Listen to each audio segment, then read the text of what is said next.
Welcome, everybody. I'm delighted to be doing this session together with you. As you can see, I'm sitting against a black background. I'm going to be giving a quick introduction to the core concepts of Doughnut Economics. And I decided, rather than show slides again, I wanted to do it in a more playful, festival style way. So I'm going to do it visually. So I'm going to give a quick overview of 7 ways to think like a 21st century economist. Here we go. First of all, the first thing you do not need is one of these, because 21st century economics does not start with calculations, equations, and maths. That's not where we begin. We begin with our eyes, the way we see the world, the images and the models that we put in front of ourselves that deeply influence what we see and what we don't see, what we put at the center of our vision, what we leave at the periphery, or what we leave off the screen altogether. So I'm going to tell you the story of 7 ways to think in images. The first way to think like a donut 21st century economist is to change the goal, to let go of the 20th century goal of the shape of progress being endless growth, this exponential curve shape going, not just stopping up in the air, but going up, up, up through the ceiling endlessly, because that's what exponentials do. The 20th century concept was that we could measure economic success with GDP, gross national product. And this would be a good enough sign of an economy success. No matter how rich an economy already is, the idea that its success lies in yet more growth, and you hear this in the speeches of politicians and the advice of economists, that the solution to our problems, even if we are sitting in the richest countries in the world, the solutions to our problems lies in yet more growth. There's something insane and ultimately impossible about that. So let's leave behind the pursuit of endless growth and replace it with thriving in balance. For this, a donut-shaped compass can accompany us, right? And the goal here is very simple. Leave no one in the hole, falling short on the essentials of life, but don't overshoot the limits of our life-supporting systems of our planetary home. So we need to thrive between the social foundation and the ecological ceiling. And this notion of thriving in balance, not endless growth, but thriving, of course, goes back in indigenous cultures a long way. It is at the heart of an indigenous worldview, living in balance with the rest of the living world. And in each one of us knows it in our own bodies. Health lies in balance in the human body. Can we take that to an understanding of health lying in balance in the planetary body, so that we have a donut-shaped picture that says, leave no one in the hole, falling short on these essentials of life, and these 12 dimensions of the social foundation: health, education, housing, food, income, peace, voice, equity. They come from the Sustainable Development Goals, which means all the governments in the world have already agreed that every person in the world has a right not to be left in this hole. So leave no one in the hole. But as we seek to meet our needs and our wants, we risk collectively overshooting these 9 planetary boundaries that give us the unique stability of life on this planet, a stable climate, fertile soils, abundant biodiversity, recharging fresh water, a protective ozone layer overhead. We'd be crazy to kick ourselves out of this thriving space of balance. But of course, that is exactly what we are doing. So how do we turn our story around and start to come back within planetary boundaries while meeting the needs of all people at the same time? If you were teaching economics and wanting to turn that story around, what would be the first and biggest picture of the economy that you would teach? Well, the 20th century picture. And here we need the second way of thinking to see the big picture. Because in the 20th century, the biggest picture of the economy that was taught focused on the circulation of money, the flow of money going round and round in the economy, and then goods and resources in exchange. Very clever diagram, quite useful for a war economy, but deeply flawed, because it ultimately presents the economy as if it's a piece of perpetual piping, plumbing that goes around and around. This is impossible. Because what does it take to make resources go round and around? It takes energy. We need to put the recognition of the power of energy and life at the heart of our economies. No economy is a self-perpetuating, perpetual motion machine. We need to think again. And so a new diagram for the biggest picture of the economy is called the embedded economy diagram. And we start like this, recognizing that the economy is a subset of society. It is a social construct. We invented it and we can reinvent it. And it's embedded in social systems like political, legal, and cultural institutions. And human society is embedded in the rest of the living world. We are a part of nature and deeply dependent upon the web of life. We are bathed in a river of solar energy. There's the second law of thermodynamics. Welcome to entropy. We draw in material and matter into the economy. We put out waste and pollution. And therefore, the first requirement of an economy that belongs on this planet is that it works with and within the cycles of the living world. It respects the conditions that create conditions conducive to life. But then let's look inside the economy and recognize, okay, there's the market where most economics begins, and there's the state. And the 20th century economic debate got caught in an ideological boxing match between these two. Are you a free market, laissez-faire capitalist, or are you a state-loving socialist? And you've got to choose. In that ideological boxing match, economists lost sight of two other fundamental ways that we provision for our needs and wants. The household, where we all begin every day with our families, as parents, as children, as partners, as carers, doing the cooking, washing, the cleaning, the sweeping, raising the next generation of kids, getting labor fresh and ready for work every day to go to work in the market or the state, all underpinned by unpaid caring work in the household. But also the commons, where we come together, not through the market or the state, but as a community, collaborating, co-creating services and goods that we value, often with no money changing hands.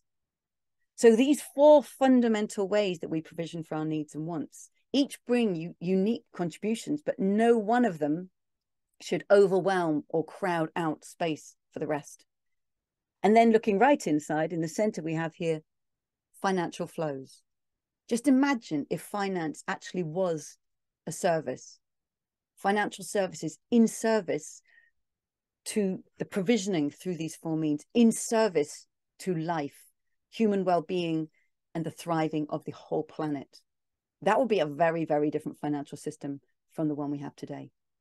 So a big picture that always recognizes the economy in context and recognizes our many means of provisioning. These provide us big clues to how we can reinvent our economies. Third way to think, who are we? Humanity. How do we see ourselves in the economic story? Well, let's go back to Adam Smith and John Stuart Mill and up to Milton Friedman. Economists over the centuries have created images of humanity, a model of man at the heart of economic theory, who's ended up being called rational economic man. He's always described in equations, in a set of attributes, but I think he deserves a portrait of his own. So here he is. Rational economic man. He would be a man with no dependence. He stands alone with money in his hand. That's the way he interacts with the world. He's got ego in his heart, self-interest. He's got a calculator in his head and nature at his feet. He hates work. He loves luxury and he knows the price of everything. And the real problem with this character is not just how absurdly narrow he is.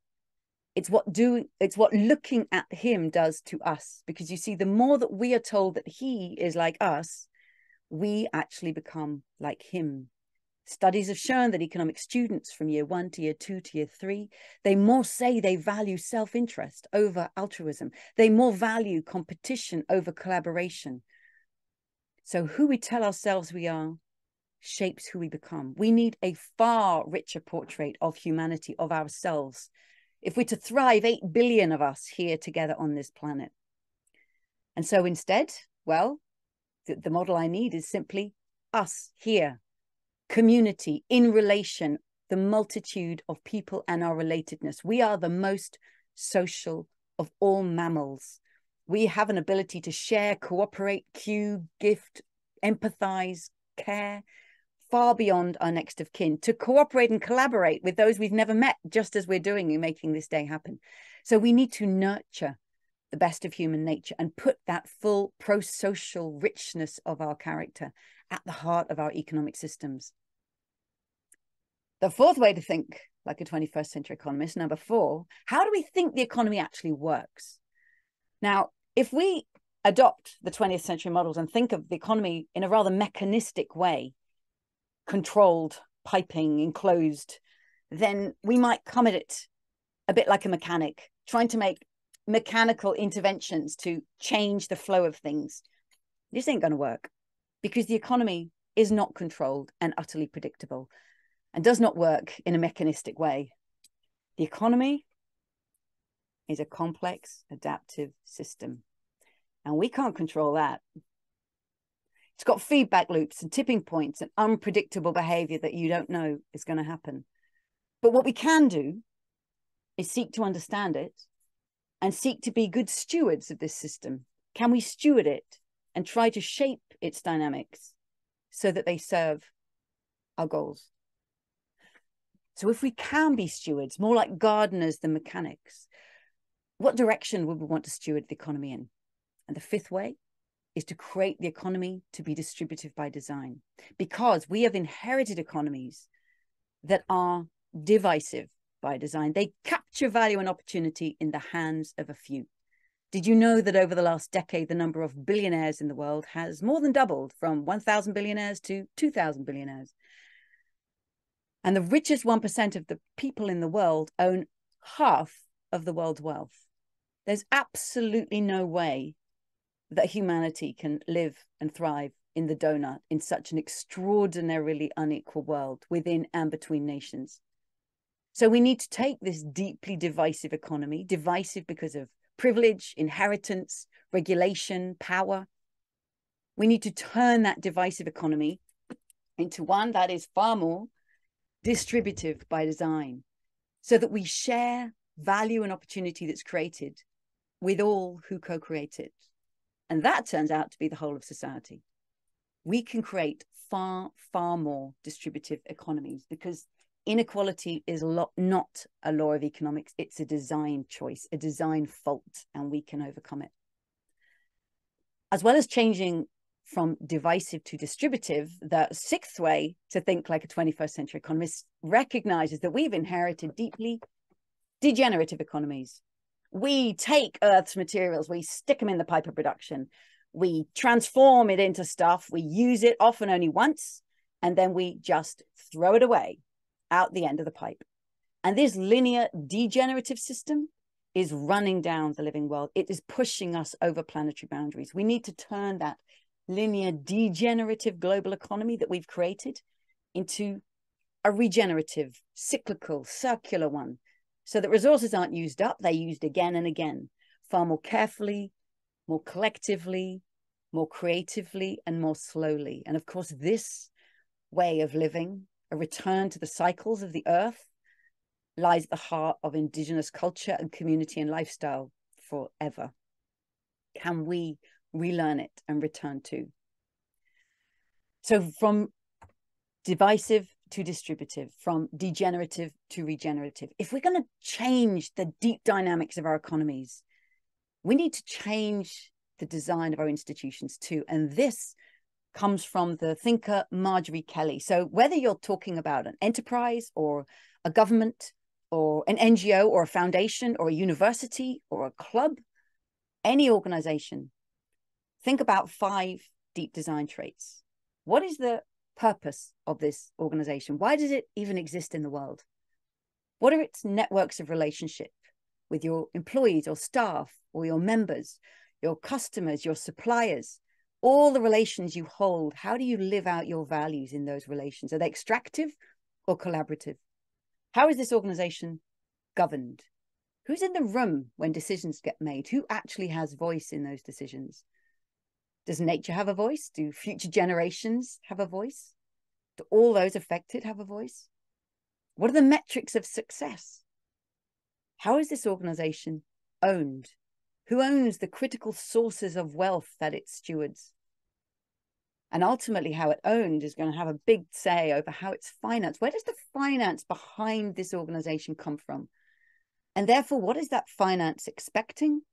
What is it extracting? And what is it reinvesting in your purpose?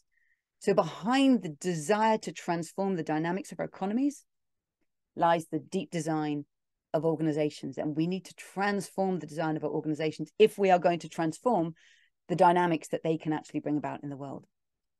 So to get into the donut, we want to become regenerative and distributive.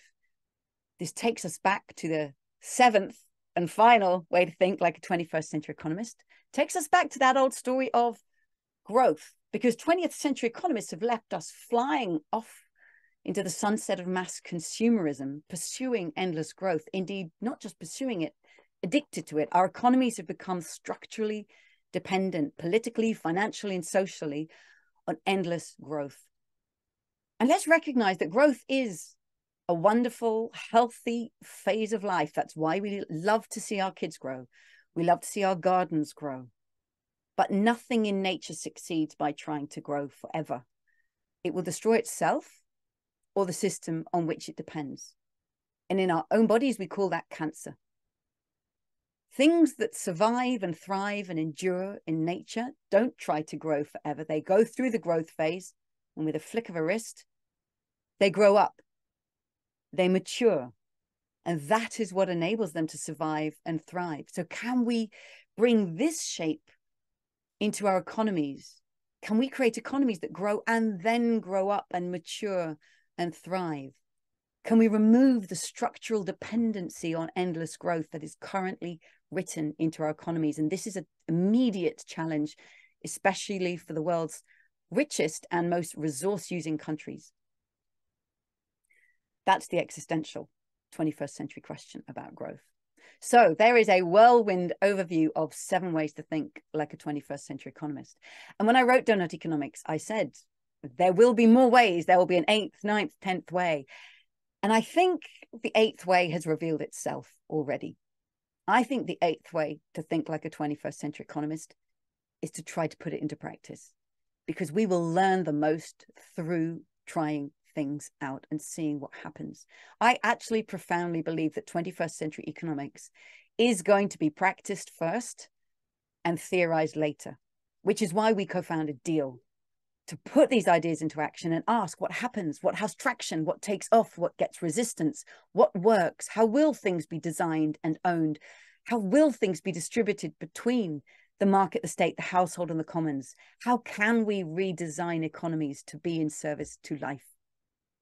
So with that overview, I want to hand over to you to dive into this 8th way. What have you been learning as you attempting to put these ideas into practice, whether it's in the classroom or in your community, in a business, in your city, in your neighborhood? What are you learning in the process of what it means to actually bring these ideas into practice? We're going to invite you to jump into breakout rooms and share back your learning with each other so that we can all learn this together.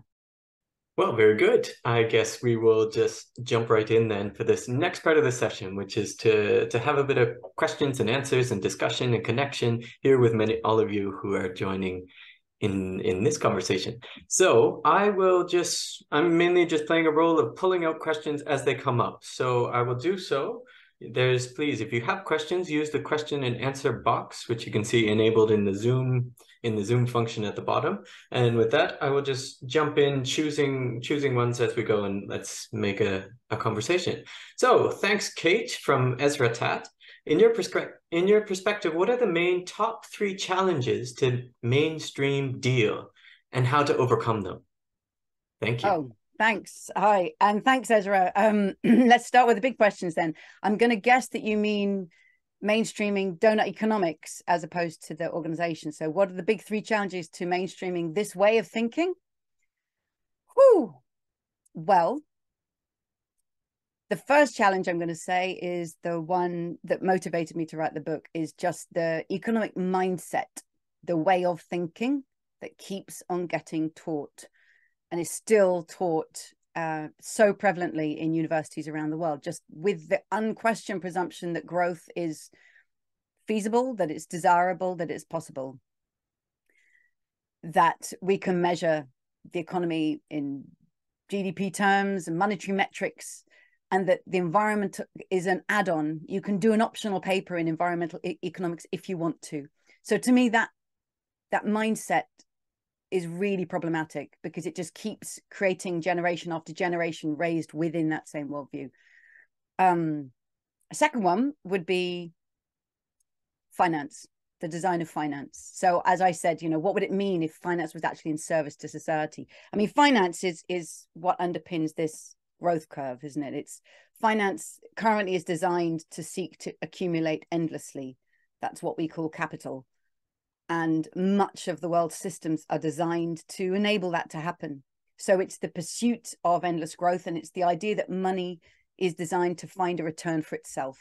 And I think that just runs directly into contradiction and into challenge with life, which regenerates system-wide and doesn't seek to accumulate endlessly. So I think there's so much to be redone around redesigning finance so that it's actually in service to living systems rather than in service to itself. And then the third one, I mentioned some of the lock-ins to endless growth, and I actually feel that the geopolitics or the geopolitical lock-in that we face is a really big one. So I often say, no government wants to lose their place in the G20 family photo.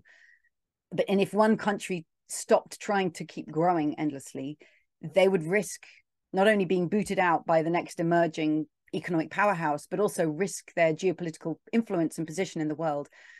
And this one just keeps coming back to me more and more because of the geopolitical tensions in the world, the chase of resources, the search to control resources, and the tensions rising between rising powers means it's not going to be quick and easy that governments let go of that pursuit of power and growth to have geopolitical positioning in the world. So we see the rise of things like the well-being economy, governments, a few governments that go off and pursue something different, pursue well-being, but it's very much still an outlying group. And so this one keeps me awake at night.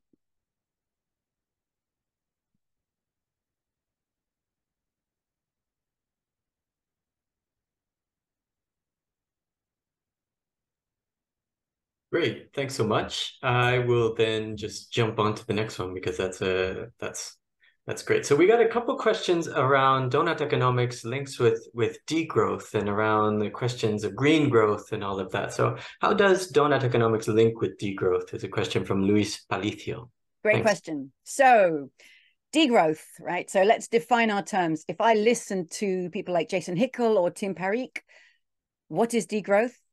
The way I hear them define it, degrowth is a planned reduction in the less necessary production or consumption, of less necessary goods, so that we come back within planetary boundaries and achieve social justice in a democratic way.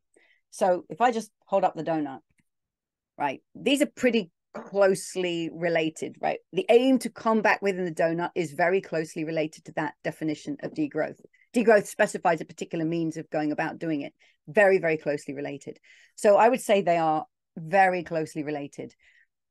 One of the main things that differs is the name. And degrowth as a phrase, as a name, as a meme, as a concept has become incredibly powerful in inspiring and mobilizing a generation of academic thinkers, young people, mobilizing activists, and it's brilliant for that. There's also another group of people who aren't mobilized by it, who may intentionally or unintentionally misunderstand what it means and think it means make GDP go down. And often on talk radio, you get people intentionally trying to mislabel it that way. So I think there's a real value of having different ways of talking about similar goals. And so Doughnut Economics aims to talk about an extremely similar goal for countries worldwide using a different language so that people can come to this conversation in a language that appeals to them, that mobilizes them and motivates them. But I have to say that today, there's going to be a session of Andrew in conversation with Tim Parikh. Andrew, why don't you just jump in right now and talk about that? Because anyone who's interested in degrowth should definitely be part of that session. Sure.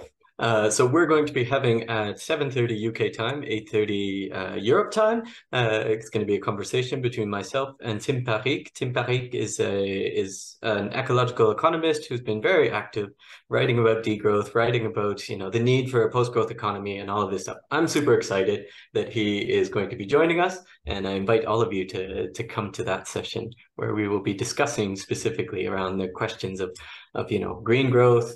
How can we transform? What is needed? And diving deep into that topic.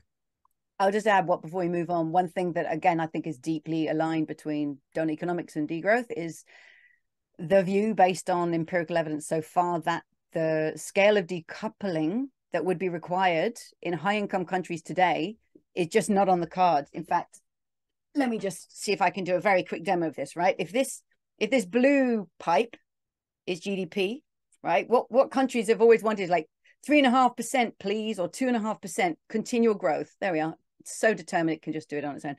So we need resources to come down, way down, not just flatten out, because at the moment we've got resource use has been rising. That's still coupled. We need resource use, like not just carbon emissions, but material use as well, not just domestically, but consumption based, to flatten out. And that would be called absolute decoupling. GDP still rising and resource use flattening out. But just flattening out or coming down a little bit is not enough. And that's what most high-income countries have achieved in terms of their carbon emissions. Many have, and we all should congratulate it. We all should celebrate that some high-income countries have reduced their consumption-based carbon emissions. But just a little bit of a reduction is nothing close to what we need, because we need to come back within planetary boundaries. So we need this to really fall much further and much faster than it is. If this yellow pipe, this is the real imperative. This is the planet's life support systems. This is the one we must make sure happens. And there's no evidence so far that this can happen at the speed and scale. It's not yet happening. If we continue to insist on 2.5% growth every year. So this is where degrowth and Doughnut Economics deeply agree that this is what needs to transform, end the structural dependency on endless growth. And then it becomes a really open question. Do we just have slower rate of growth, or almost go to a steady state that Herman Daly advocated? Does GDP need to go down for some period before it comes up again? There are many, many views on this. I think, to me, the strongest view is no one knows exactly what's possible. But if we don't know, it means we need to end the structural dependency that's currently written into GDP. And that's a very strong connection between Doughnut Economics and degrowth. I'm very much in hand with what you've just done, Kate. There is a very good question here from Eric about the emphasis on visual models to communicate and think about economics. So they're asking, could you go a bit more in detail of how you see those visualizations play a role in spreading Doughnut Economics and opening it up for people without a specific academic background and their contributions? Oh, thanks, Carolina. That's a great question, one very close to my own heart, because I've always loved doodling. When I was a student, I would doodle. When I worked at Oxfam, I would sort of doodle, draw things. And it was before people, before we had the language of saying there are different kinds of intelligence and there are different ways of knowing and learning. And I realize now it's a visual intelligence, and I like to understand things visually first. When I drew the donut diagram, I was initially just doodling, and I actually stuck it in the bottom drawer of my desk for about 6 months before people said, no, we should publish this. And it's just a diagram. If you took any of these words and wrote them in a list, I don't think anybody would have blinked. But the fact that they're placed in two concentric circles in tension with one another, this is doing some visual work. And I was amazed by the traction that this image had when it was published in 2012. And that's what set me off in exploring the power of visual thinking. And I learned that our visual cortex is literally in the back of the head. So images go in through our eyes. We don't interrogate them in the way that we've been taught to analyze and critique and interrogate words. That's a very academic training.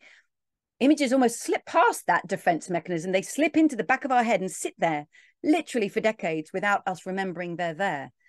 But they are, and they shape what we put at the center of our vision and what we leave on the periphery. So they profoundly influence everything that follows. And when I discovered this, I went back to my old economics textbooks. They're down there. I went back and started flicking through the pages and seeing these pictures coming out of, there was no image of the living world. Everything was supply and demand and growth. And so I realized if we're going to rewrite the economic mindset, we have to tap into those pictures that are embedded in the back of our minds. I think of them as intellectual graffiti. And it's really, really hard to scrub graffiti off. Often the best thing to do is paint over it with a beautiful mural. So I thought, rather than trying to eradicate those old pictures, I'm just going to paint over them with new ones. And that's why I ended up telling the story of Doughnut Economics in pictures.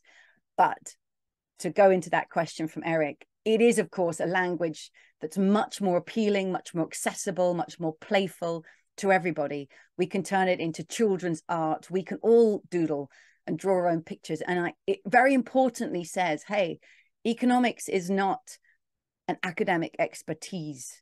That's just one way of coming at it. Everybody is part of the economy. We are all shaping it and shaped by it. And therefore, we all have a right to be in this conversation. And I think that images really make it accessible and inviting and playful to everybody. So that's a very kind of political power of pictures. So true, so true. I have to say we have 2 more minutes. So we need to, unfortunately, we won't be able to respond to all of these wonderful questions, but I have seen a question going on from that one from Katrin. Sorry, I'm going to mess up the names. But she's asking about the role of arts and culture in Doughnut Economics. Can you say anything about the role of arts and culture? Oh, yeah. Well, I wish our colleague Rob was here because he's our community and art lead. If you saw the presentation I gave earlier this morning, the first thing that happened when Doughnut Economics was published was people just started playing with it. People in the Netherlands made these little glasses, donut glasses for looking at the world. People started graffitiing it, drawing it on the sidewalk, sending me donut cartoons. And it was really clear that it's partly, I think, the name donut. It's so silly. Everybody knows that this is fun. And you're invited to bring all of your humor, all of your playfulness, all of your creativity. But again, it gets it into the street. In Birmingham, Civic Square have done beautiful work with kids just painting and chalking on the streets, making it feel like a conversation for all generations. But then beyond the visual as well, there are composers who've composed music to symbolize Doughnut Economics. What if we turned it into dance or theater, or we did it in knitting or crochet, song? How can we turn it into all of the ways that we traditionally celebrate and create culture and recreate it? So I think this is only just getting underway, just beginning, because the artists are starting to show up in droves, and it's going to be beautiful in the way it keeps getting remade. I call it Doughnut Economics, and of course the word economics can be intimidating to people, but if we think that economics literally means the art of household management, well, we're all involved in managing our planetary household in the interest of all of our inhabitants, and we definitely need arts and culture to make that fly. Thank you, Kate. And just the last question before we have to wrap up. There's a question from Wildbound Beijing, and they're asking, from China, we now have more than 800 people watching this live. How many cities currently in the world are using donut theory to guide their urban development, and how widely is it being used and practiced, especially in the production of the economy? Oh, brilliant. Thanks, Carolina. Hello to everybody at Wildbound in China and everybody all around the world. It's a real thrill for us that you are joining us in Global Doughnut Day, and therefore we're joining you and learning what you're doing too. So there are over 70 local governments, meaning city governments, towns, districts, councils, states around the world that are using the framework of Doughnut Economics in some way to reshape conversations, to reimagine their strategies, to create new decision-making tools, to monitor their transformation over the coming decades. And it's a thrill for us to see how they are turning it into a tool. We're working along with government policymakers to figure out how best to make tools that could be worked everywhere and then put those in the commons. But those I'm just mentioning governments, right? This is where local governments are involved. There's many, many, many more community groups, households, organizations, NGOs, that are turning the ideas into their own practice. And this is really at the heart of Doughnut Economics Action Lab. We've put all of these ideas in the commons because we think that is the best place for them to belong if ideas are going to spread at the scale that's required. We simply ask that people share back because we know that Doughnut Economics will be massively improved and re-inspired by what's happening in China or in Chile or in Tanzania or in Sweden or anywhere in the world. We will learn together from the great diversity of what each place is bringing to it. So please keep on sharing back. Please go to Deal's platform, add a story from today, add a story from your work. I promise you it's going to massively inspire others. And I just want to say thanks to my colleagues Andrew and Carolina and to Khan and Beth. But thank you to everybody for joining us today. It's a complete thrill for us that there's this crazy thing called Global Doughnut Day. And it's big teamwork. This exists because all of us are making it happen. It is. It's a ridiculous thing, but at the same time, it's a beautiful thing. So let's wrap up this session so that we stay on time. Thank you so much for joining. I'm going to pass to Beth to close us out. And thanks a lot. We'll see you throughout the rest of the day. Have a great day.